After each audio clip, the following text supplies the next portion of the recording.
YouTube. All right, bro. Let I me. mean, you got to start it off anyway, so it ain't gonna make no difference. All right, man. So whenever you want to start. All right. What's up, y'all? What's up? I see we got Darius and we got What's up? What's up? Shalom, shalom. I want to start out by giving praises to the Most High, Yahweh by Hashem, Yahweh Shah. And I want to give double honors and double praises to the apostles and the elders who've been pushing this truth to the four corners. And also I want to thank the Ak and the Akwa for listening and learning. And we're here with another lesson. We wanted to give a little lesson with Jacob and Esau today and get a little depth topic with that and just break it down a little bit further. Because we know everybody like a little chat. And this will be going on the YouTube, so everybody watch out for that.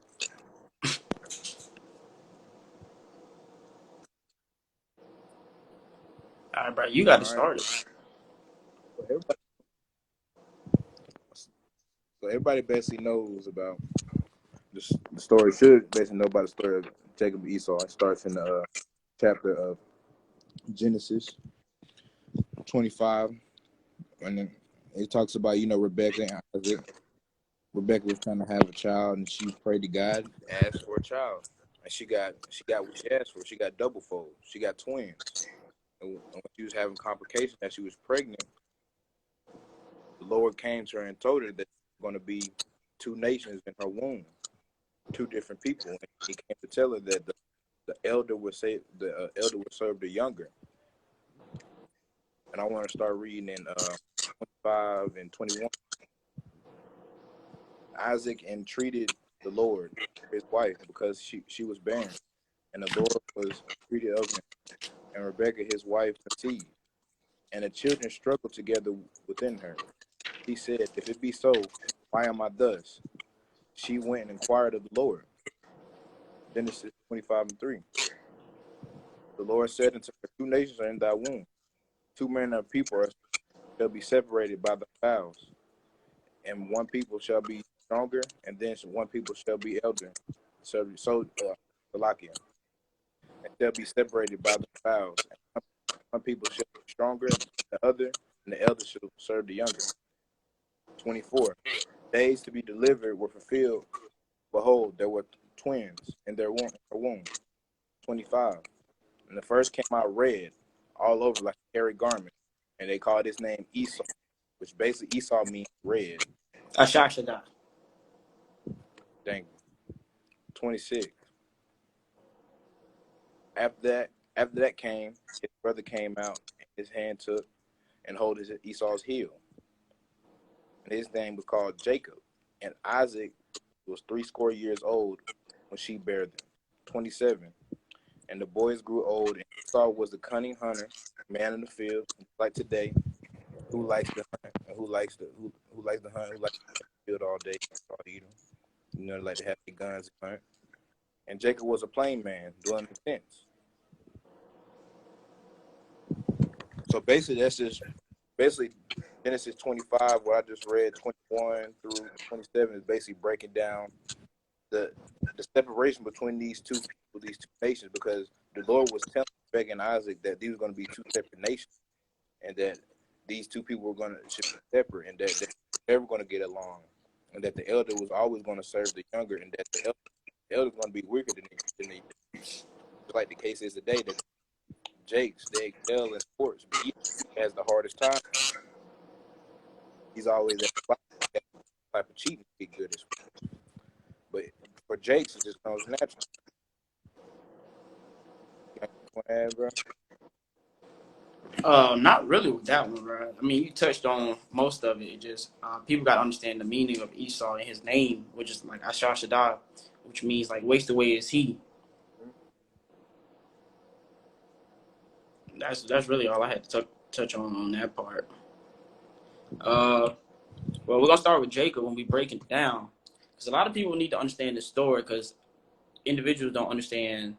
It's not gonna understand the Bible or the world we live in. So Jacob, we can go to the blessings, which will start on Genesis 27, around verse 28 and 29 is what I'm going to read about Jacob. Jacob was blessed. Let me see. I'm going to read it straight from it.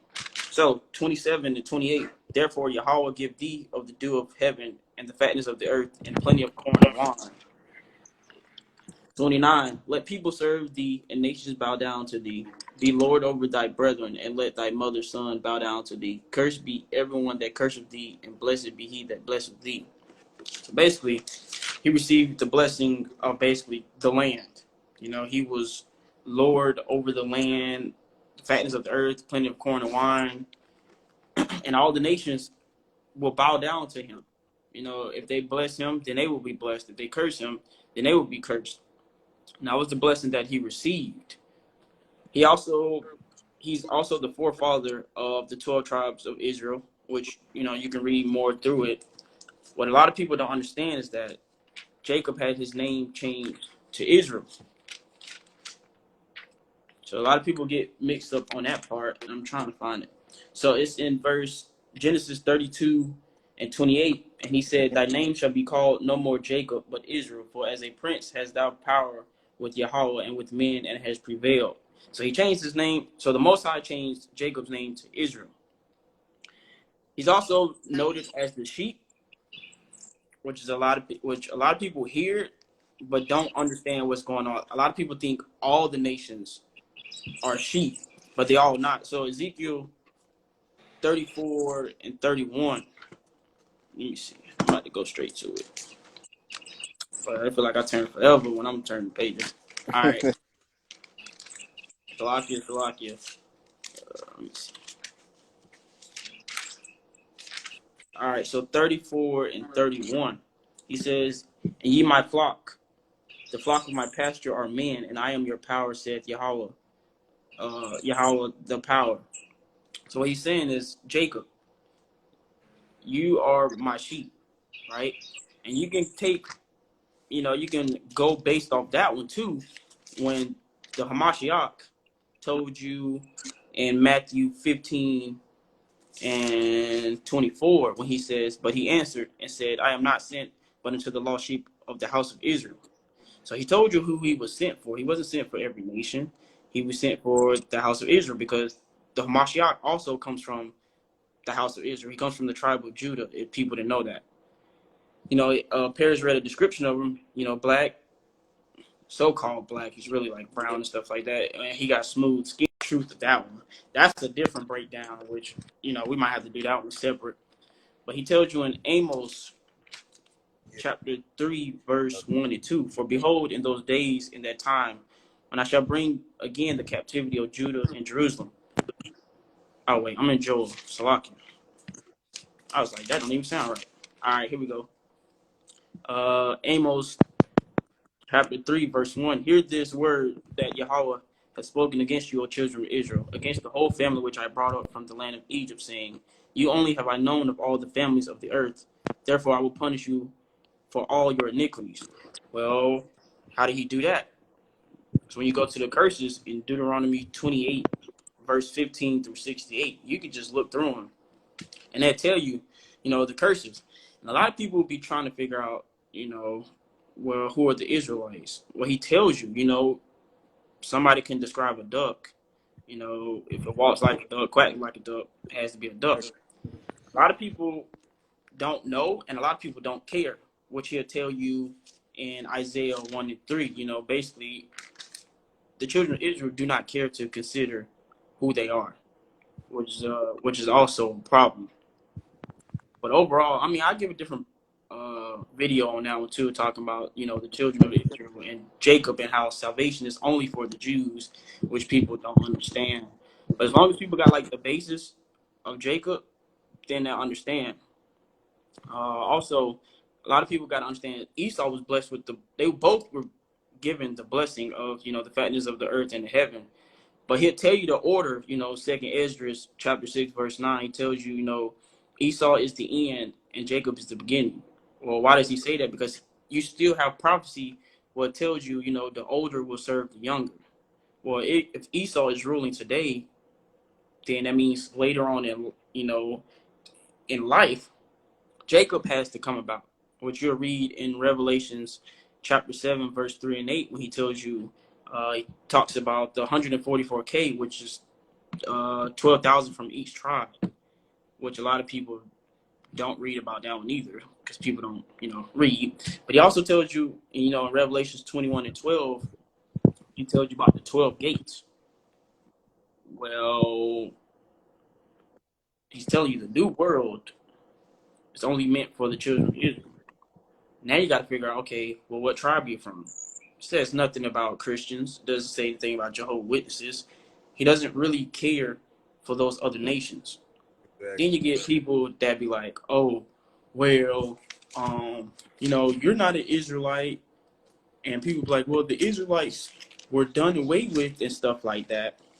That's because people don't read. So I'm going to read Ecclesiastes. I'm going to do chapter 1, verse 9. Let me scroll to it. 546. All right, here we go. Ecclesiastes chapter 1, verse 9 and 10. The thing that hath been, it is that which shall be, and that which is done is that which shall be done, and there is no new thing under the sun. So he's telling you there's nothing new. Your soul's not new. My soul's not new. Anything they're doing in the world is not new. There's nothing new. 10. Is there anything wherefore it may be said? See, this is new. It had been already in of old time, which was before us. So every nation that was already here is still here. And you get more detail of that in chapter 4, verse 16. There is no end of all the people, even of all that have been before them. They also that come after shall not rejoice in him. Surely this also is vanity and vexation of spirit. Telling you again, there's nothing new under the sun. The same people that pierced the Hamashiach, they're still here too. They're gonna see the return of him, which that's a different verse. But he's telling you there's nothing new under the sun. So the Israelites, oh, those in Bible days. Well, you're still in Bible days. You're still in captivity. And you figure out who the Israelites are. I'm going to go through one of the curses. So I'm going to turn to Deuteronomy. I'm going to do chapter 28. I'm going to do the ones that's just easier to explain to people, so you don't have to go so much in detail with that one. I'm going to read 28, verse 54. So the man that is tender among you and very delicate, his eye shall be evil toward his brother and toward the wife of his bosom and toward the remnant of his children, which he shall lead. So what is that telling you? Well, it's basically telling you, you got, our people hating on each other. Doesn't matter if it's Judah versus Judah or, the so-called blacks come from the tribe of Judah. Judah versus Judah, or it might be Manasseh versus Judah, which is like the Mexicans versus, the blacks and stuff like that. We're not going to be nice to each other. We're gonna have so much hate, and people can't even explain why. You know what I'm saying? And then evil and also toward his wife of his bosom, and toward the remnant of his children. Well, toward his wife, a lot of them don't. You got the baby mama problems and this and that. That whole issue, and then you got the issue of a lot of kids are growing up without their father. Now, there's a lot of reasons behind that, but that's one of the curses. I'll give you another one. With the woman, verse 56 and 57, the tender and delicate woman among you which would not adventure to set the sole of her foot upon the ground for delicateness and tenderness, her eyes shall be evil toward the howling baby daddy problem. And when he talks about, toward her son and toward her daughter, well, you see that too. If you've seen the movie Precious, they be going back and forth. You get a lot of women that like to keep their kids from their father. He might be a deadbeat and stuff like that. And then the children grow up to hate their father and don't even know why. 57. And toward her young one that cometh out from between her feet, and toward her children which shall bear, for she shall eat them for want of all things secretly in the siege and straitness, wherewith thine enemy shall distress thee in thy gates. Well, you can explain that in many ways. I guess one of them would be like child support, right? So the husband is paying money to the wife for child support, and most women don't even feed their children. You know what I'm saying? They'll probably use it for like crab legs or to get their nails done and stuff like that. They're not taking care of their children. They're taking care of themselves. So they're taking food out of their children's mouths, basically. So you can see that, all throughout, you know, not just Judah, which is the so-called blacks, but you see it through Manasseh, and other 12, other one of the tribes. I mean, that one right there, that's just the basis of Jacob, you know, the curses. How he tells you, we're the sheep. Be a sheep if you from, an Edomite. Well, the Edomites, are the so-called Caucasians, which, Brother Paris will go there in a minute. Or you can't be out of, it's a bloodline. That's what it's about. He sets things in bloodlines, and a lot of people don't understand where they come from and stuff like that. Well, easily because Esau has switched people names and stuff like that. That's why he tells you there's nothing new under the sun. Still the same nations, different names. But he's left landmarks and stuff like that for you to easily identify. I mean, that's all I had to say about Jacob. I got the basis of it out. All right. So let's get into Esau. And just like Darren was saying earlier, it's like both Jacob and Esau, their blessing was the fatness of the earth. So basically, they would both have a time of dominion, and that Esau's blessing was of the sword also, just like today we see. Genesis 37. I'll read that. Genesis 27. Isaac, behold, I have made him thy Lord, and his brethren have Lord. You keep going in and out, bro. In and out. Yeah.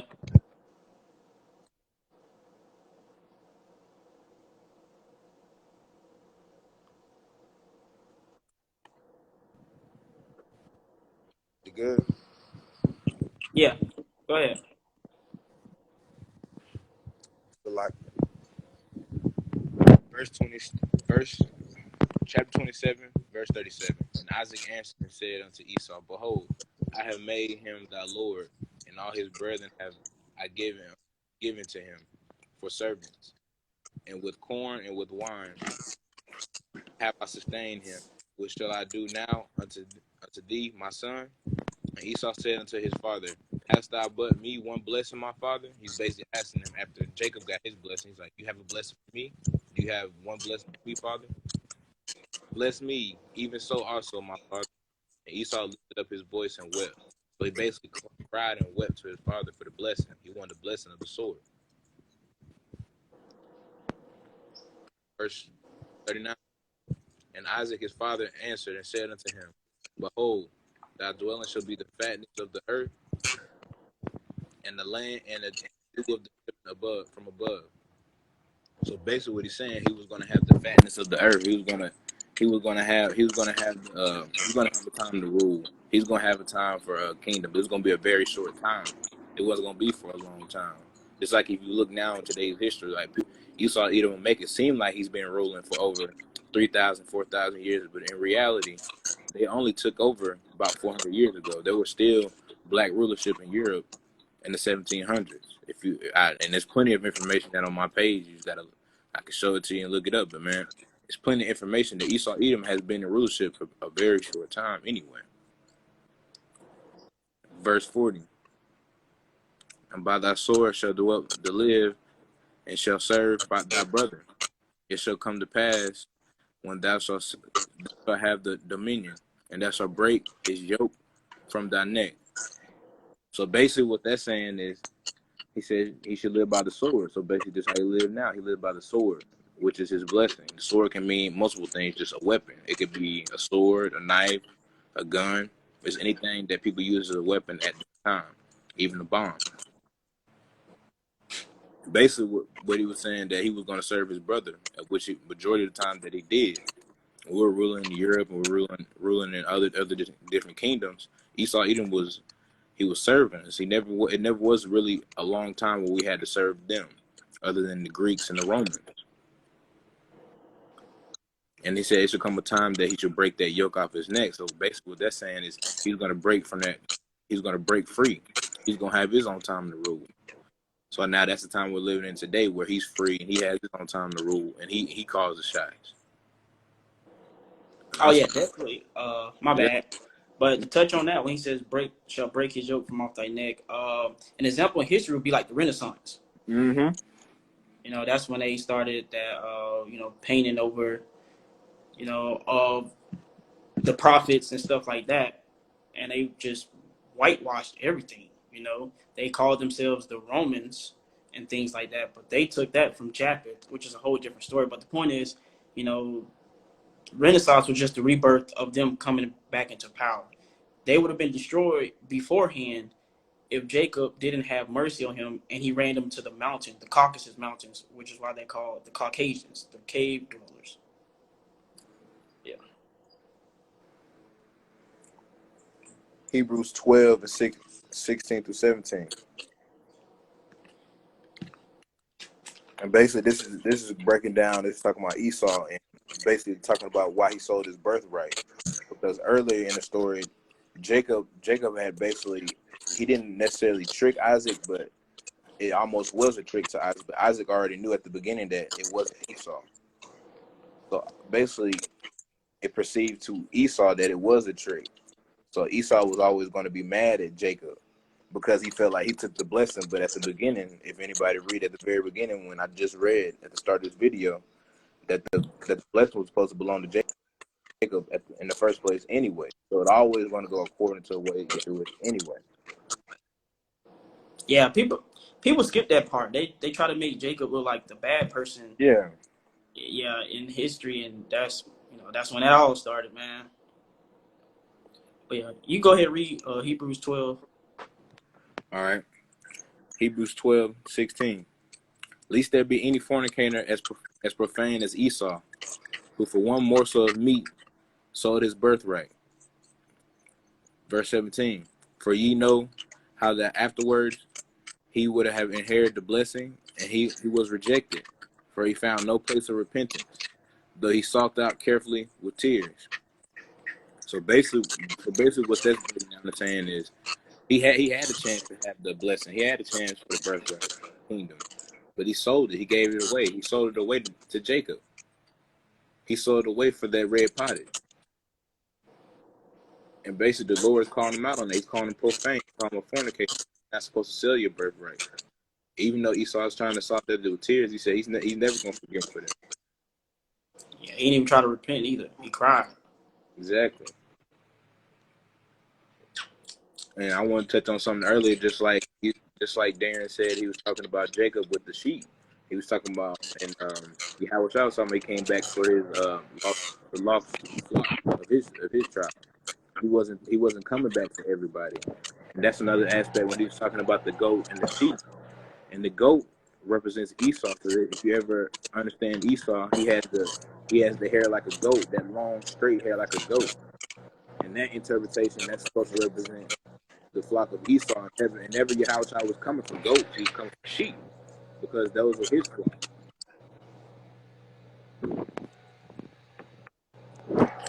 Anything you want to touch on? Yeah. I was gonna touch on Genesis. Give me 1 second. I was gonna touch on Genesis 27 and 41 when it says, and Esau hated Jacob because of the blessing wherewith his father blessed him. And Esau said in his heart, the days of mourning for my father are at hand, then I will slay my brother. Well, that also goes back to what folks think, Jacob stole the blessing. But, I'm going to let you read Psalms 135 and 4 when he tells you, Jacob was basically preordained for it. So Esau felt like, okay, he got finessed on his birthright, and that birthright led to like rulership and stuff like that. I mean, even though he was blessed with rulership, he was still ungrateful. Like, he also got rulership, still ungrateful. And you can never see it obeyed to the this day. Lord. He never obeyed the Lord. He never wanted to study the word. Never that. And But then, it's like, even then, you see today, it's always violence. You see it all the time, and in everything. To be honest, man, like they always trying to kill us and things like that. But we know how that one goes, though. Revenge belongs to the Lord. Exactly. And just like Yeah, he was that's really talking all I about, would put on that. Go ahead, bro. but just like he was talking about in Psalms 135:4, for the Lord has chosen Jacob unto himself, and Israel as a peculiar treasure. So just like he was saying earlier, like the Lord already chose Jacob, so there wasn't no argument for this. Just like people try to come in and try to say, well, right, well, salvation's for everybody. Well, no, it's not. He chose Jacob. He chose that one bloodline, that one seed. He didn't choose Esau. He didn't choose Moab. He very clearly tells you who he chose. And another thing I wanted to touch in is Esau. And just like he was talking about Esau, it means to destroy. And some people have a hard time understanding why would he create a people just for destruction and destroy and death. Well, the Lord makes everything good and the Lord makes everything bad, and we have to understand that it's a balance to everything. And I wanted to touch into Romans 9, verse 21. He hath the potter not have power over the clay, the same as the lump, to make one vessel unto honor and another unto dishonor. So basically, what it's saying in 21 is verse 22. And what if the God willingly shew his wrath to make his power known and endure much long suffering, that the vessels of wrath be fitted to destruction? Verse 23. That he might make Noah of riches and glory and vessels of mercy, he afore prepared them unto glory. So basically, what that's saying is he had to show his power. Is he had to build up a great and destructive people. That's why he built up Esau the way he is today, where he has nukes and he has the space force and he has the army and he has the police force and the government behind him. It almost feels like it's impossible to even gain track or get a good step on this. Well, he built him up that way so you can show him so he can show his power, so you can't confuse it with nobody else. So you can't ask nobody else to save you out of this. This the only way to get out of this is Yahweh by Hashem Yahweh Shah.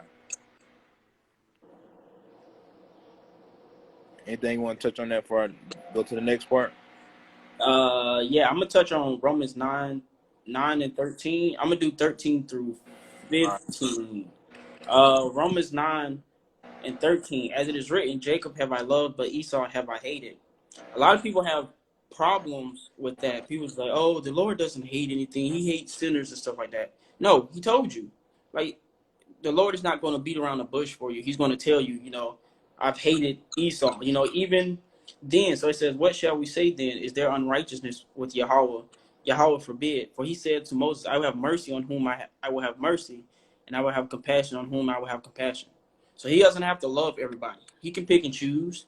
He going to always, there's nothing wrong with having favors. I mean, that's just life. Like you were saying before, the pottage cannot be mad at the potter. You know what I'm saying? Like, hey, why did you do this? And hey, you just got to play your parts. The 2/3 got to play their parts. The 1/3 got to play their parts. I mean, that's all you can really do. It's up to the potter to change what happens. And I was 17. For the scripture say unto Pharaoh, even for this same purpose have I raised thee up, that I might show my power in thee, and that my name might be declared throughout all the earth. So he's basically killing two birds with one stone, right? So it was always balanced. Jacob is for good, and Esau is just for evil. It's always both sides of things, like you were saying. But when Jacob wanted to be like Esau, it disrupted the balance, and that's why it's so critical because you messing up the duality. When you messing up the duality, then the creator's gonna be angry. So since we want to be like the heathen, well, all right, we're gonna be at the bottom. He put us at the bottom of the heathen, and we get tortured and stuff like that. We angry, we hurt and stuff like that. But every time we returned to him, we just kept going back. So he was just like, okay, I'm gonna give you a grace, a grace period, but you're still gonna be under the heathen because you got to learn your lesson. People got to learn a lesson one way or another, and our people are stiff-necked people. Shalom. So you can't just tell them, hey, such and such, and they're gonna change. No, they're gonna argue and bicker with you, and you just gonna have to just show them that action. So that's what's going on. But he's gonna save us out of this, which we talked about yesterday about Jacob's trouble. But he lifted up Esau, Edom. You know, the higher they go, you know, the stronger the fall is going to be, is what he's showing. That's why you got to have patience, and you got to return to Yahweh Bahashem, Yahweh Shai. If not, I mean, you done for. Either way it goes. But that's what I wanted to touch on that part. And I wanted to jump down to rulership, and just like Darren was saying earlier with 2nd Ezra 6 and 9, for Esau is the end of the world, and Jacob is the beginning that follows. Just like we're talking about now. Now we're in the last of days, and everybody knows it. Everybody can tell. So this is the end of days. So just like it says in the Bible, Esau is the one ruling right now. He has the rulership, and after that, we will have the kingdom. We'll have the rulership. And I wanted to jump down to Obadiah and a few verses from Obadiah. I'm gonna skip around, so follow with me. Verse 3: The pride of thy heart have deceived thee. Thou hast dwelt in the cliffs of the rock, whose habitation is high. That said his heart, who shall bring me down to the ground. So basically, they're saying is Esau Edom has great pride, just like we all know he has great pride. He doesn't need a God. He's his own God. He has people. I got guns. I got everything I need. Who's gonna bring me down? Who's gonna take me down? And everything he does is with violence, is with wrath. If he wants to come take resources, he's not gonna ask you for something. He's gonna take it. Gonna finesse it out of you. Exactly. And jump down to verse 11. In that day thou stoodest on the other side, in that day that the strangers carried away and captured his forces, and the foreigner entered his gates and cast lots upon Jerusalem, even thou waste one of them, that what was as one of them. So basically what he was saying from there is when Babylon came in and destroyed Israel, Esau Edom actually helped them. And that's why they got that name as the daughter of Babylon, because they actually helped Babylon back and took over Jerusalem, and they just stood there and rejoiced and celebrated. So the Most High, he remembers this from back then, from that very day. So all that adds up from today, from slavery, from time in Rome, from the Greek rulership, and it's time to pay. Everybody has a recompense. It's time to pay. And he's been adding up all this. And I want to jump down to verse 17. But unto Mount Zion shall be deliverance. There shall be a holiness, and the house of Jacob shall possess their possessions. Verse 18. And the house of Jacob shall be a fire, and the house of Joseph a flame, and the house of Esau for stubble, and shall kindle in them and devour them, and they shall be a remaining of the house of Esau, and the Lord has spoken it. 19.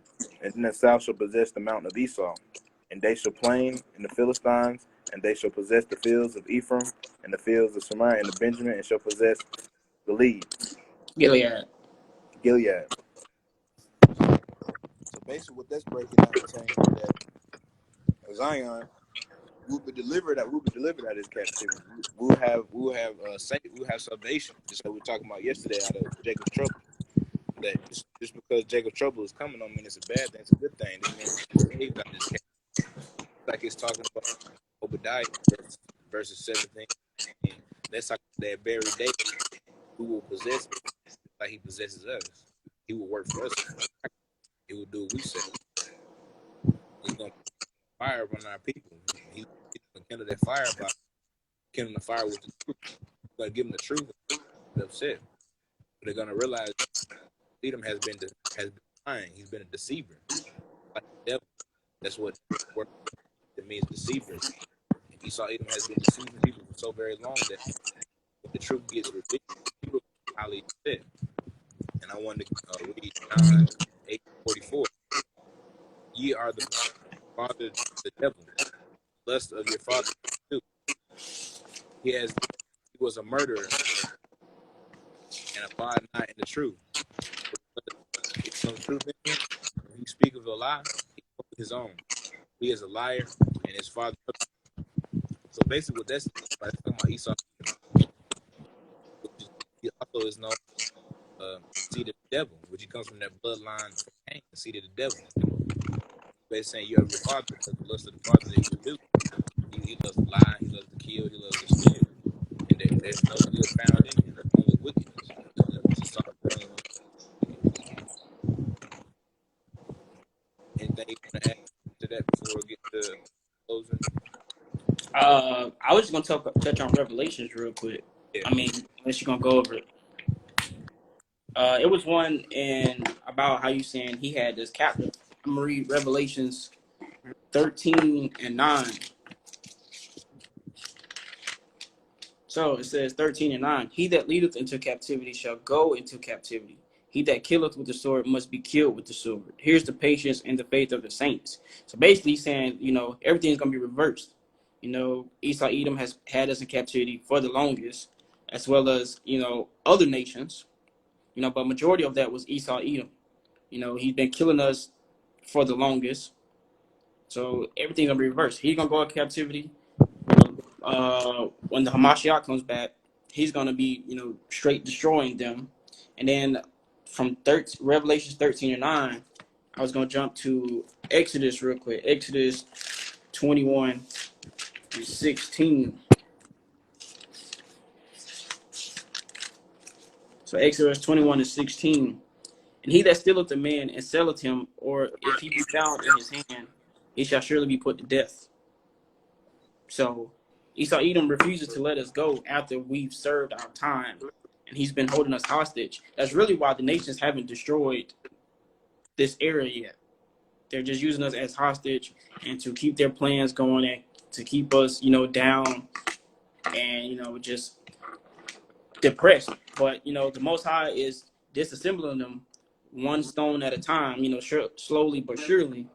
And then, they're gonna be a lot of them are gonna be put to death, and then the rest of the remnant is gonna be in possession. That's what I had to touch on that one. Exactly, and just like he was talking about earlier, just like he was talking about in Revelation 13:9, that everything that has been done to us will be done unto the heathens. Esau Edom been included. So just like he was talking about that, we've been in captivity and we've been put, and we've been put in the media and been maligned and talked about. All this will start happening to them, and fruit will start coming out on them. And there will be a time to rejoice because we will understand that Esau Edom's rule is over. And I want to read Revelation 6, verses 3 through 4.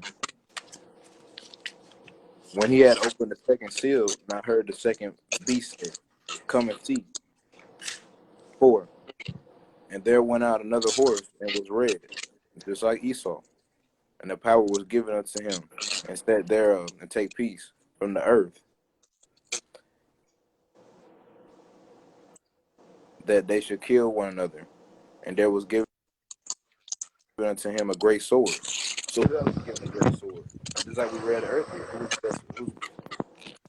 So basically what we can get from that is that Esau Edom was going to be given, that he was going to take peace from the earth. And just like Darren touched on earth, Esau Edom and Jacob represent duality. Break duality, you break the chain. And when you break the chain, you upset the creation. And we said that disrupts earth and the flow of the earth. So basically, when you have everything comes backwards. That's why you see everything, the laws and regulations, everything's backwards. And you can't take control on how you all stuff when you say you could do whatever. And that's how the Most High and it's supposed to be this rule. But Esau Edom doesn't rule righteousness. Anything you want to touch on, bro? No, I think you covered everything, man. Yeah, you gave a basic about, majority of it. Just people gonna have to understand, Jacob and Esau, it started from the beginning. So once you get the underlying understanding of Jacob and Esau, then, you'll be able to understand the world and why we're going through what we're going through. Like who salvation is for and how you break that one down, because a lot of people don't understand that one and things like that. And then I was going to do another one about the world, how to take Jacob and Esau and you place it into the world and the rulership and all that, which, I mean, most of it we touched on this one, but it's just a little bit more information about that one. Exactly. Yeah. So I'm alive soon, and Exactly. yeah, we be putting out definitely more. All right, Paris, bro. I'm going to catch you later, bro. You got anything to say, Darren? Say that again? Nah, I That's mean, it. that's all I had to say. Yeah, I'm good. I just try to look at the video later tonight on YouTube, man. I'm try to put it on there. Thank you. All Thank right. you. Shalom.